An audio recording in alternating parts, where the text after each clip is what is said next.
tray trembled slightly in my hands, not because it was heavy, but because the words had hit harder than a slap. "You can't afford to eat with us," the CEO's assistant hissed, her voice laced with disdain. She didn't even look up from her overpriced salad. "Go back to wherever you came from." Every fork paused midair. The cafeteria fell into the kind of silence that made your skin itch. Some looked away. Others stared right through me. But no one, not a single person, said a word. Before we begin, drop a comment and tell us where are you from and from which city you're watching our videos? And after watching the whole video, don't forget to tell us what would you do in this situation? Be honest, tell me in the comments below. We read every comment. Let's begin. My heart thudded, but I didn't blink. I kept my expression blank, as if I hadn't just been publicly humiliated by someone who wore confidence like armor and heels like weapons. Her name tag read Rebecca Owens, executive assistant to the CEO in bold serif font, like it meant royalty. I glanced down at my tray. A simple turkey sandwich, black coffee, and a banana. $6.49 total. I could buy this building with the change in my husband's gym bag. But they didn't know that. And I wasn't here to make friends. So I exhaled softly, turned on my heel, and walked to the far end of the cafeteria, past the polished tables filled with junior analysts, engineers, and consultants pretending not to notice, and sat alone at the high-top counter by the vending machines. The stool creaked as I sat. I didn't touch my food. Not yet. Not until I'd finished watching. From this angle, I could see everything. How Rebecca laughed with the CFO's assistant, how two marketing interns whispered and glanced toward me like I was a stain on the napkin of their social ecosystem. But none of them knew. None of them knew that Celia, the woman in a budget coat, worn flats, and a quiet face, was legally married to the man who was about to finalize the $1.2 billion acquisition of this company. None of them knew that I wasn't here to observe the office layout, the product demo, or the financials. I was here to evaluate something far more important. People. Their ethics. Their behavior. Their capacity for kindness when they thought no one was watching. So far, they were failing. I took out the pen from my coat pocket and scribbled 3 words into the small black notebook I'd tucked in my tote. Rebecca. Cafeteria. Cruel. The door to the cafeteria opened again. A man in a navy jacket entered, glanced around, and moved toward my corner. He was older, maybe late 50s, wiry frame, thinning gray hair. His eyes caught mine, then darted toward the empty seat next to me. "Mind if I?" he asked, gesturing. I shook my head. "Be my guest." He sat with a soft grunt and opened a Tupperware container that smelled faintly of tomato soup. He offered a shy smile. "I'm Paul." "Maintenance," he said. "Celia," I replied, returning the smile. "You're new." "Just here for a few days," I said carefully. "Consulting." He nodded. "Well, if you're consulting on cafeteria seating, you picked the wrong spot. That's the unofficial invisible people zone." I smiled. Maybe that's exactly why I chose it. Paul chuckled and dipped his sandwich into his soup. "You're all right." I made another note in my journal under a different section. Paul, maintenance. Warm. Decent soul. Just then, laughter erupted again from the VIP table. Rebecca had leaned in close to her friend, loud enough for all to hear. "Next she'll be asking to share a desk with the interns. Honestly, where do they even find these people?" Paul gave a long sigh. "She's been like that since she got here last year. Makes everyone feel 2 inches tall." I turned slightly, watching her parade her arrogance like it was part of the company culture. Her laughter, sharp, rehearsed, hollow, cut through the air like glass breaking inside a church. No. No church. Just glass breaking. Inside people. "Sometimes," Paul said quietly, "I think the worst thing about this place isn't the stress or the deadlines. It's watching good people stay quiet when someone's being humiliated." I looked at him. He wasn't wrong. But they'd learn. By end of the day, they'd learn exactly who I was. And why I was there. By 3:15 p.m., the air in the office felt thinner. It wasn't the temperature. It was the tension, the quiet, simmering energy that bloomed in corporate spaces just after lunch, when caffeine wore off and gossip settled in. People were twitchy. Everyone was watching everyone else a little more closely. Especially me. I noticed the shift the moment I returned to the shared workspace on the 8th floor, the one labeled Development Strategy Satellite Pod, in sterile Helvetica on a laminated sheet. This morning, they barely noticed when I walked in. But now? Now they were whispering. A young woman in glasses nudged her friend, subtly nodding toward me. A guy in a Patagonia vest tilted his head, squinting like I was some kind of foreign object placed on the wrong shelf. I sat at the unused desk in the back corner, booted up the spare laptop they'd issued, and pretended to scroll. It was all part of the act. "Hey," someone said behind me. I turned. Rebecca. She stood there with a small plastic folder pressed against her chest like it was a clutch purse. Her nails were perfect. Red, glossy, shaped like almonds. Her smile, however, was serrated. "Just a friendly heads up," she said sweetly, leaning down slightly so no one else would hear. "The culture here's fast-paced. No offense, but you might want to keep your head down if you want to last the week." She winked. Like we were friends. Like her warning was helpful. I tilted my head and gave her a smile. "Thank you. I appreciate your concern." "Oh, no problem. Us girls gotta stick together, right?" she said with syrupy sarcasm, then walked off, her heels clacking like accusations across marble tile. My hands were tight fists under the desk. Stick together? She'd rather see me fired and fumbling outside with my tote bag in the rain than offer any real support. I took another note in my book. Smiles while cutting you down. Passive cruelty, institutionalized. My phone vibrated in my coat pocket. One text. "Lucas. How's it going in the lion's den, love?" I smiled for real then, the kind that softened my features. Lucas Caldwell. My husband. CEO of Caldwell Holdings. The man who quietly bought 47% of this company's shares last quarter and was preparing to sign the full acquisition by Friday. No one here knew. Not even the board. NDA locked. And I wasn't just here for fun. I was the final test.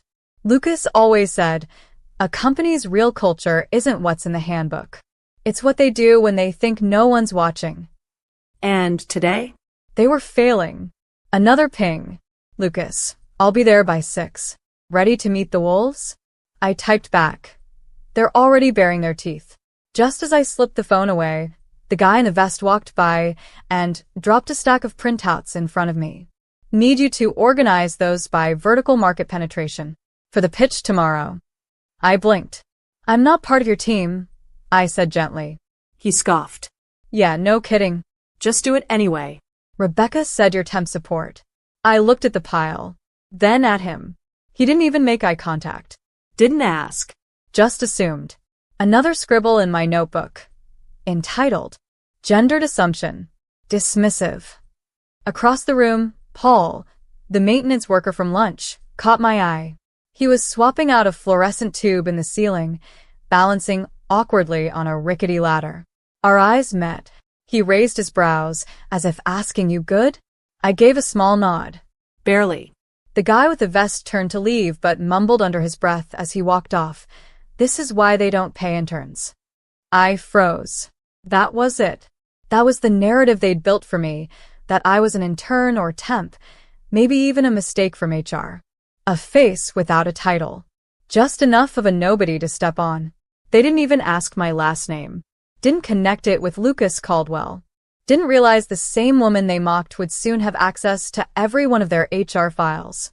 At 5:48 p.m., the emails started flying. The front desk buzzed with word of a VIP visitor. Executives scurried like ants sensing rain. And I sat perfectly still, because now the test was beginning. By 6:04, I heard his voice. "Good evening, folks." Lucas had that voice, calm, measured, and impossibly commanding. The entire floor froze. I stepped out of my chair and walked into the hallway just as he entered the glass conference room. Rebecca's mouth fell open. She stumbled to her feet, fumbling her clipboard. The guy in the vest straightened so fast his chair rolled back into the printer. Lucas looked right past them and locked eyes with me. "Darling," he said, opening his arms. I walked to him, Calm. Steady. and when I stepped into his arms, you could feel the silence. Pin drop. Rebecca's lips parted like she was trying to form a sentence. Lucas kissed my cheek. Then turned to the room and smiled. Everyone meet my wife. Gasps. Actual, audible gasps. And then, total silence. The words hung in the air like a live wire. Meet my wife. You could almost hear the collective inhale. Then the slow, unraveling panic behind a dozen carefully composed faces. Rebecca's hand dropped from her clipboard. She opened her mouth, then closed it again. The guy in the Patagonia vest? He took half a step back like he'd just realized he insulted a judge. Lucas reached for my hand and smiled like this was just another dinner party. Celia's been shadowing the office all day. It's part of our final evaluation before the acquisition. Evaluation. Rebecca's voice cracked slightly. Wait, but we didn't know. You weren't supposed to, Lucas replied smoothly. We wanted to see how staff treat people when there's no title attached. When someone walks in without the usual power, position, or privilege. I could feel the energy shift again. A kind of silent panic, like air escaping from a sinking ship. The CFO's assistant stood abruptly. Sir, if we'd known. But you didn't. I said quietly, my voice even. That's the whole point. Paul had appeared at the hallway corner. He leaned on his mop, watching, eyes wide. When I met his gaze, he gave me the smallest, proudest nod. I returned it with a soft smile. Lucas gestured toward the seats. We'll be reviewing our findings tonight, but I wanted to meet the team personally before signing off. Rebecca's eyes were glassy. Her smile looked broken. Mr. Caldwell, I think there's been a misunderstanding. Lucas turned to her. Your name's Rebecca Owens, right? She stiffened. Yes, sir. You'll receive your severance details by end of the week. It was delivered so calmly, so cleanly. No shouting, no spectacle, just a verdict. Rebecca swayed where she stood. Wait, what? Lucas didn't flinch. We don't tolerate cruelty at Caldwell Holdings. Not in private, not in public, and certainly not toward people you think are beneath you. He looked around the room. Anyone else who participated in that culture will be under review. No one moved. No one even breathed. And that's when it hit them. This wasn't just a company acquisition. This was a cleansing. I stepped forward. And, to be clear, it's not just about what you did to me. It's what you didn't do when others were being mistreated. The silence. The looks. The whispered laughs. I turned to Paul, still standing quietly in the hall. But not everyone failed. Lucas followed my gaze, then raised his voice just enough for the room to hear. Paul, would you join us for a moment? Paul stepped forward slowly, still holding his mop. Lucas extended his hand. Thank you for showing the kind of humanity this company desperately needs more of. Starting Monday, we'd like to promote you to facilities coordinator. Full benefits. Bonus included. Paul blinked. Sir, I just fix lights. Lucas smiled. And today, you lit up the only decent part of this entire floor. A few gasps. A few lowered heads. The weight of truth was finally settling in. Some were scared. Some were ashamed. But most? They were speechless. And that was exactly the point. The meeting dissolved like sugar in boiling water. No one spoke. Some tried to slink away, but Lucas stopped them with a single look. If you're in a rush, he said calmly, you might not want to be here tomorrow. Silence. He turned to me. Would you like to finish what we started, love? I nodded and stepped forward, notebook in hand. My voice was calm, but I didn't hold back. This company has brilliant products. But the soul of it? It's been rotting. Not because of the work, but because of the people allowed to thrive while tearing others down. I looked around. No one met my eyes. You didn't know who I was. And that's okay. You weren't supposed to. But what matters is how quickly some of you decided I didn't matter. I opened my notebook and began to read calmly. Monday, 9:12 a.m., ignored by front desk, brushed off with, HR's not ready for you, come back later. 10:04 a.m., directed to wait in a storage room.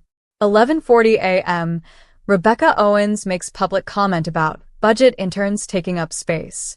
12:13 p.m., refused a seat in cafeteria. I paused, then turned the page. But also, 12:16 p.m., Paul, maintenance, offered me kindness without knowing who I was. 2:49 p.m., admin assistant Maria helped me find a quiet desk without asking for thanks. 4:02 p.m., IT support walked me through the system setup even when it wasn't their job. I closed the book. We'll be restructuring, Lucas added. Not just the leadership, the culture. There were murmurs, nervous shifting. Someone raised a hand, a young guy from HR, maybe mid-30s. So, is everyone being let go? Lucas smiled. No. Just those who've made it clear they don't value people. Titles can be trained. Character can't. Rebecca still stood there, white as printer paper. I turned to her, locking eyes one final time. You asked me earlier to go back to where I came from, so let me return the favor. Her mouth parted slightly. Go back to wherever you learned to mistake cruelty for confidence. And with that, I walked out of the room. The silence behind me was deafening, but I didn't look back. Later that night, Lucas and I sat in the back of our black SUV, the city lights of Manhattan painting gold streaks across the windows. My heels were off. My heart was still racing. Lucas slid his hand over mine. You were incredible. They'll never forget today. Good. I leaned my head against his shoulder.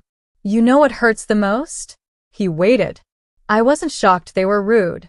I was shocked how easy it was for them to decide I was nothing. Lucas kissed my hair. Let them remember what it felt like to underestimate the quietest person in the room. I nodded. Tomorrow, I said, let's start writing the new company manual. Page 1. Empathy isn't optional. Monday morning arrived like thunder behind glass. The office buzzed with rumors before the sun had even fully touched the skyline. People arrived earlier than usual, eyes darting, lips tight. No more smug laughter in the hallways. No more careless whispers in break rooms. Something had shifted. No one said it out loud, but they all knew. The woman they'd pushed aside had come back, and everything was different now. I arrived at 8:58 a.m. This time, no one ignored me. The receptionist stood up so fast she knocked over her water bottle. Good morning, Mrs. Caldwell. Would you like me to call upstairs? I smiled softly. That won't be necessary. As I walked through the lobby, every eye followed. Heads bowed slightly. Whispers paused mid-sentence. The elevators opened. Waiting inside were 3 senior managers who had each, in their own way, contributed to the toxic rot that had settled into the company over the years. All 3 stepped out of the elevator, faces pale, and let me in alone. It was silent all the way to the top. The executive floor, previously only accessible to top-level leadership, had been restructured over the weekend. Lucas and I spent 48 hours reviewing reports, emails, feedback surveys, even janitorial complaint logs. The results were damning. At 9:30 a.m., Lucas addressed the full company in the main conference hall and over Zoom for remote staff. The tone wasn't angry, but it was final. We're not interested in punishment, he said. We're interested in change. I stepped beside him. My name is Celia Caldwell, I said, no longer hiding behind a borrowed name or borrowed silence. I was here last week to see this place for what it really is. I paused. And I did. Some people shifted uncomfortably in their seats. A few looked down, but others, the ones who hadn't failed the test, looked straight at me. Maria. Paul. The intern who offered me her seat when the conference room filled up. The quiet engineer who complimented my note-taking. They were still here, because they deserved to be. I'm not interested in revenge, I continued. But I am interested in making sure this place never again tells someone they don't belong. Then I stepped aside. Lucas took the mic again. We're forming a new internal team called the Culture Core. It will report directly to Celia. Yes, she'll be your lead advisor. You'll treat her as you would any executive, because that's exactly who she is. And just like that, the room shifted again. Power doesn't need to shout. Sometimes it just needs to walk back in, quietly, calmly, and remind people what respect looks like.